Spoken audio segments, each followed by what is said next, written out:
Cube Radio.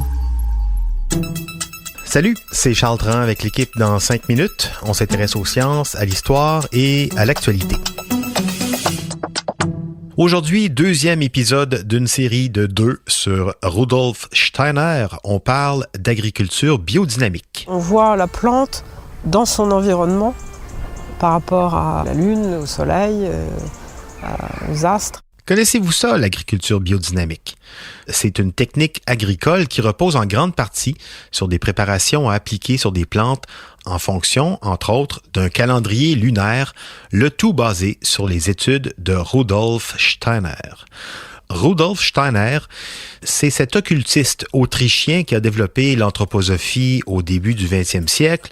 Dans l'épisode précédent, on parlait de sa pédagogie avec les écoles Steiner-Waldorf.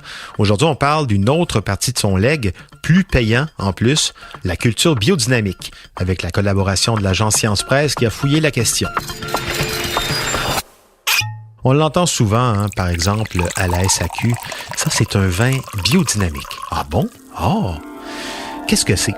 La biodynamie considère que la plante, le sol, la terre, c'est un écosystème dont il s'agit d'assurer l'équilibre au niveau physique, mais aussi au niveau des ondes. C'est un tout, sensible aux vibrations, aux ondes cosmiques. La vie sur Terre marche par des longueurs d'onde et des fréquences, et s'il n'y avait pas des systèmes d'étoiles pour aider à la croissance des plantes, on aurait très probablement un appauvrissement considérable dans les espèces. Et dans sa pratique, on apporte des soins qui favorisent la qualité de la terre, l'enracinement des plantes, de la vigne. Le travail du sol est souvent effectué avec un cheval. On interdit d'ailleurs toute substance artificielle autour de ces plants-là. Les engrais, les pesticides, les insecticides. On préfère utiliser des préparations biodynamiques pour protéger et faire pousser les cultures. On essaye de relier la vigne, qui a ses racines dans le sol, à tout ce qui vient d'en haut, c'est-à-dire l'aspect cosmique. Et pour ça, on a une petite panoplie de préparations très spécifiques. Il y en a une qui consiste à mettre de la bouse de vache dans une corne de vache. Ces cornes, on les enterre plusieurs mois dans le sol avant de les utiliser en suivant un calendrier lunaire. Ce sont ces cornes de vache qui sont censées servir d'antenne pour attirer les forces cosmiques. Oui. Ce qui est étonnant, c'est que ces méthodes ont été adoptées par plusieurs domaines viticoles réputés comme le domaine de la Romanée Conti, la Maison Chapoutier, Cristal Roderer, quand même, c'est pas rien.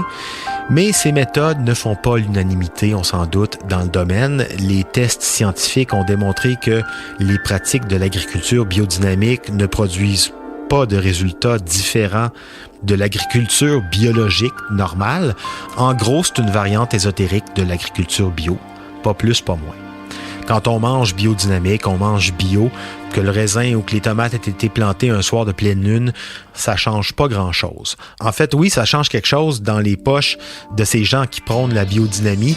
L'anthroposophie, la doctrine de Rudolf Steiner, c'est aujourd'hui un empire, près de 25 milliards de dollars canadiens. Le siège social est basé en Suisse. Ils sont riches principalement grâce aux cosmétiques, avec le groupe Velleda, que vous connaissez peut-être, numéro 1 des cosmétiques bio en France et en Allemagne.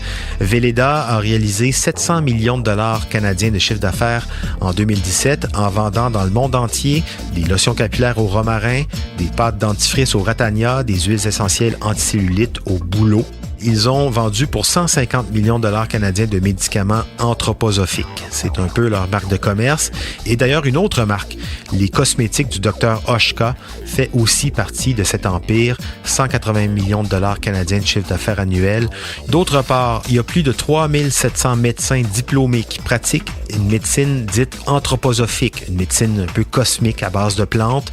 Nombre de ces thérapeutes alternatifs ont été formés par une université privée en Allemagne, l'université de Witten-Herdecke, qui est d'ailleurs l'université privée la plus importante en Allemagne.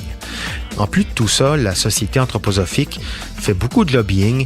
Ils ont des groupes qui sont principalement basés dans la capitale mondiale du lobbying, Bruxelles. En résumé, la biodynamie, c'est bien?